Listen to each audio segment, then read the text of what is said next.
இப்போ இல்லுஸ்ட்ரேட்டரில் ஒர்க் பண்ண டாக்குமெண்ட்டை எப்படி சேவ் பண்ணுறதுங்கிறத பார்க்கலாம். இப்போ இங்கே ஒரு ப்ரௌசர் வந்து க்ரியேட் பண்ணி ஒர்க் பண்ணியிருக்கேன். இதை வந்து இப்போ சேவ் பண்ணுறேன். ஃபைலில் சேவஸில் போயிட்டு டெஸ்க்டாப்பில் ஃபைல்னு ஒரு ஃபோல்டர் க்ரியேட் பண்ணுறேன். ஃபஸ்ட்டு டிஃபால்ட்டாகவே அடோப் இல்லுஸ்ட்ரேட்டர் ஏஐ ஃபார்மேட்டுன்னு ஒன்று காமிக்கும். இந்த ஏஐ தான் இல்லுஸ்ட்ரேட்டர் ஃபார்மேட். ஸோ நம்ம மோஸ்ட்லி என்னென்ன ஃபார்மேட் யூஸ் பண்ணுவோமோ அந்த ஃபார்மேட்லாம் நான் உங்களுக்கு சொல்லிடுறேன். இப்போ ஏஐ ஃபார்மேட்டில் இதை நான் சேவ் பண்ணுறேன். CS6 சேவ் பண்ணவா எந்த வெர்ஷனில் சேவ் பண்ணணும் அப்படின்னு சொல்லி கேட்குது. இப்போ நம்ம CS6 சேவ் பண்ணோம்னா நம்ம CS5 வெர்ஷன் யூஸ் பண்ணுறப்ப 6 ஓப்பன் ஆகாது. 6 சேவ் பண்ணோம்னா 6 தான் ஒர்க் பண்ண முடியும். இன்கேஸ் நம்ம வேறு ஒரு இடத்துக்கு ஃபைல் எடுத்துகிட்டு போகிறோம், அங்கே வந்து CS6 இல்லை அப்படின்னா நம்ம 5க்கு மோடை சேஞ்ச் பண்ணிவிட்டு நம்ம சேவ் பண்ணிக்கணும். இல்லை 4க்கு மோடை சேஞ்ச் பண்ணிவிட்டு நம்ம சேவ் பண்ணிக்கணும். நம்ம வெர்ஷன் கீழே போக போக ஒரு சில ஆப்ஷன்ஸ்லாம் வந்துட்டு அங்கே வந்து கரெக்டாக சான்ஸ் இருக்குது. ஸோ அதை கேர்ஃபுல்லாக நம்ம பார்க்கணும். இப்போ நான் CS6 வந்துட்டு சேவ் பண்ணுறேன். இப்போ ஏஐ ஃபார்மேட்டில் சேவ் பண்ணிவிட்டேன். ஃபைலை க்ளோஸ் பண்ணுறேன். ஸோ இங்கே ஏஐ ஃபார்மேட் இருக்குது. திரும்ப டபுள் கிளிக் பண்ணுறேன். ப்ராஜெக்ட் ஃபைலாக அது திரும்ப ஓப்பன் ஆயிரும். இப்போ அடுத்த ஃபார்மேட் பார்க்கலாம். இபிஎஸ். இந்த இல்லுஸ்ட்ரேட்டரும் இபிஎஸும் வந்துட்டு இந்த ஏஐ ஃபார்மேட்டும் இபிஎஸும் வந்துட்டு டிஃபால்ட்டாக இந்த ஒர்க் ஃபைல் ஃபார்மேட் என்னவோ அதே ஃபார்மேட்டில் சேவ் பண்ணும். இப்போ இது இல்லுஸ்ட்ரேட்டர் இபிஎஸ்ஸாக சேவ் பண்ணலாம். ஸோ இதுவும் சேம் அதே தான். நம்ம என்ன வெர்ஷனில் சேவ் பண்ணுறோங்கிறதுல கவனமாக இருக்கணும். ஃபைலை சேவ் பண்ணுறேன். இப்போ ஃபைலை க்ளோஸ் பண்ணுவோம். இபிஎஸ் ஃபைலை ஓப்பன் பண்ணலாம்.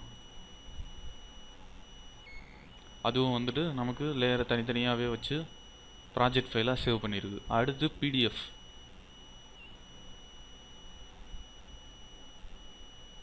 யூஸ் பண்ணுறோம். பிடிஎஃப்பில் வந்துட்டு கேட்கும் ஆர்ட் போர்டில் வந்துட்டு எல்லா பேஜஸும் வேணுமா இல்லை தனித்தனியாக சேவ் பண்ணுமான்னு. தனித்தனியாக சேவ் பண்ணோன்னா ரேஞ்சில் போயிட்டு ஃபஸ்ட் பேஜ் செகண்ட் பேஜ் இப்படி எக்ஸ்போர்ட் பண்ணிக்கணும். ஆல் பேஜஸ்னால் ஆல் பேஜஸ் கொடுத்து சேவ் பண்ணிக்கணும். நான் ஆல் பேஜஸ் கொடுத்துட்டு சேவ் கொடுக்குறேன். நமக்கு இங்கே வந்து செட்டிங்ஸ் வரும். ஹை குவாலிட்டி பிரிண்ட் இதில் போனோன்னா வந்துட்டு டாக்குமெண்ட் சைஸ் வந்து இன்க்ரீஸ் ஆகும். ஆனால் பிரிண்ட் இங்கே நல்லாயிருக்கும். ஸோ இதெல்லாமே டிஃப்ரெண்ட். இது ப்ரெஸ் குவாலிட்டி. நம்ம வெப்புக்கு இந்த பிரிண்டிங் போடணுன்னா வெப்புக்கு வந்துட்டு இந்த பிடிஎஃப் யூஸ் பண்ணணுன்னா ஸ்மால் சைஸில் சேவ் பண்ணணும். ஃபஸ்ட்டு நான் ஹை குவாலிட்டியில் சேவ் பண்ணி காமிச்சிடுறேன். அதுக்கப்புறம் ஸ்மாலில் சேவ் பண்ணுவோம். ஹை குவாலிட்டியில் நமக்கு செட்டிங் வேணும்னா இங்கே கம்ப்ரஸில் போயிட்டு பண்ணிக்கலாம். 300 வந்து ஒரு பிரிண்ட்டுக்கு போதுமானது. ஆட்டோமேட்டிக் ஜேபிஇஜி குவாலிட்டி இதெல்லாம் நார்மல் டிஃபால்ட்லேயே விட்டுறலாம். அப்படி நான் சேவ் கொடுக்குறேன். இங்கே பிடிஎஃப் சேவ் ஆயிடுச்சு. ஒரு தடவை பிடிஎஃப் சேவ் ஆனால் ஓப்பன் ஆகிருக்க டாக்குமெண்ட் வந்து பிடிஎஃப் ஃபார்மேட்டில் தான் இருக்கும். திரும்ப நீங்கள் இதை ஒர்க் பண்ணணும்னா இந்த ஃபார்மேட்டில் ஒர்க் பண்ணாதீங்க. ஃபைலை க்ளோஸ் பண்ணிட்டு ஒரிஜினல் ஏஐ ஃபார்மேட்டோ இல்லை இபிஎஸ்ஸோ ஓப்பன் பண்ணி நீங்கள் ஒர்க் பண்ணுங்கள். இப்போ இது வந்துட்டு பிரிண்டிங்க்கு உண்டான ஃபைல் ஃபார்மேட்டில் இப்போ சேவ் பண்ணியிருக்கோம்.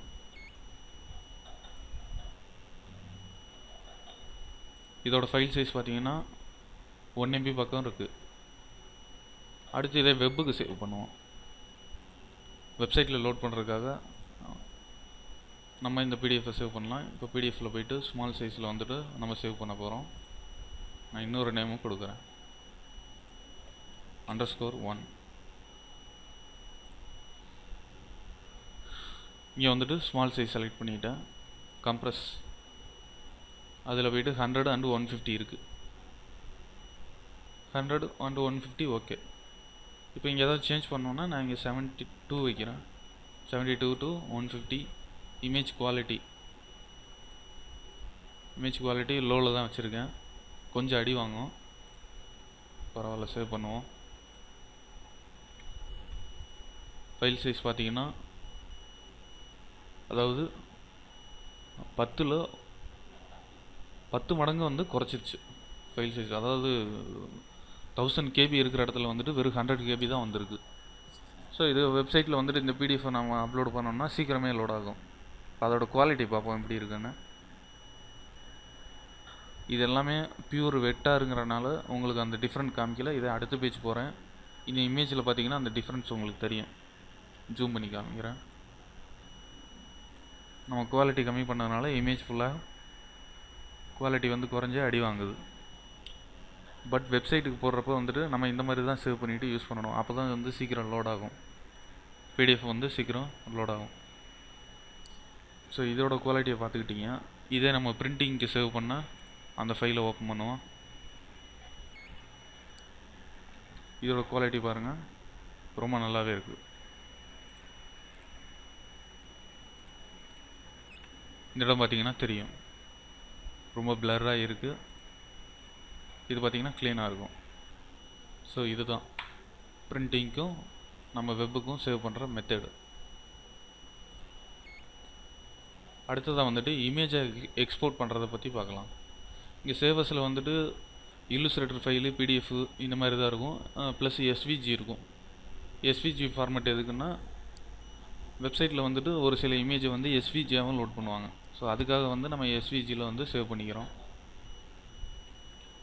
இப்போ இமேஜை சேவ் பண்ணுவோம். இமேஜ் எல்லாமே வந்து எக்ஸ்போர்ட்டில் தான் வரும். எக்ஸ்போர்ட்லேயும் வந்து மோஸ்ட்லி நம்ம யூஸ் பண்ணுறத சொல்லிடுறேன். ஜேபக் ஃபார்மேட் ஒன்று, ஃப்ளாஷ் யூஸ் பண்ணுவோம். ஃப்ளாஷில் வந்துட்டு ஒரு சில எஸ்டபிள்யூஎஃப் மூவி கிளிப்பை வந்து உள்ள எக்ஸ்டர்னலாக லோட் பண்ணணும் டிராயிங் அப்படின்னா, நம்ம இல்லுஸ்ட்ரேட்டரில் வரைஞ்சிட்டு அதை எஸ்டபிள்யூஎஃப் எக்ஸ்போர்ட் பண்ணிக்கலாம். ஜேபக் யூஸ் பண்ணிக்கலாம். டிரான்ஸ்பரண்ட்டுக்கு பிஎன்ஜி யூஸ் பண்ணிக்கலாம். பிரிண்டிங் குவாலிட்டி நல்லா வரணும்னா டிஃப் யூஸ் பண்ணிக்கலாம். இப்போ நான் ஜேபக் யூஸ் பண்ணி உங்களுக்கு காமிக்கிறேன். யூஸ் ஆர்ட்போர்டில் வந்துட்டு ரெண்டையுமே வந்து நான் சேவ் பண்ணணுன்னு சொல்லி கொடுக்குறேன். சிஎம்ஒய்க்கில் குவாலிட்டி எவ்வளோன்னு கேட்குது. பிரிண்டிங் வந்து நான் வந்து ஹை வச்சுக்கிறேன், ஓகே கொடுக்குறேன். ஃபைலில் வந்துட்டு 2 இமேஜாக சேவ் பண்ணிடுச்சு.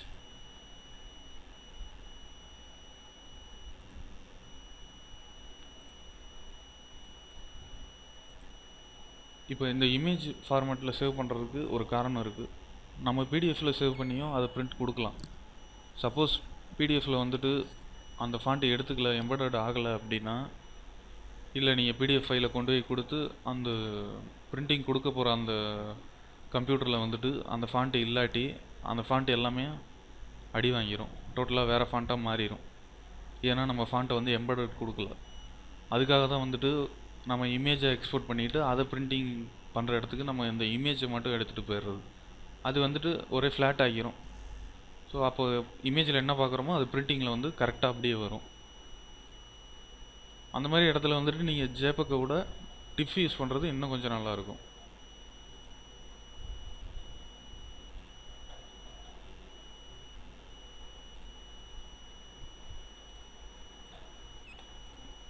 டிஃப் வந்து நார்மலாக இருக்கிறத விட சைஸ் ரொம்ப ஜாஸ்தியாக இருக்கும். ஆனால் பிரிண்டிங் கொடுக்குறப்ப உங்களுக்கு 100% ரிசல்ட் வரும். அடுத்து பிஎன்ஜியாக சேவ் பண்ணலாம்.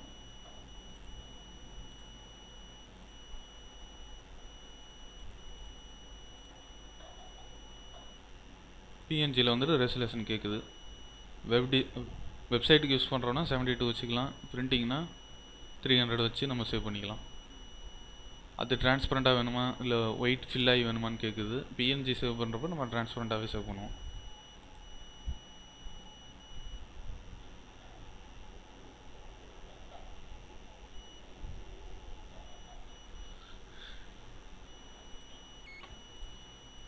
இப்போ நம்ம மோஸ்ட்லி இல்லுஸ்ட்ரேட்டரை வச்சு நம்ம மோஸ்ட்லி யூஸ் பண்ணுற சேவ் பண்ண போகிற அந்த ஃபார்மேட் எல்லாமே இப்போ நம்ம பார்த்தாச்சு. ஸோ நம்ம அடுத்த டுட்டோரியலை பார்க்கலாம்.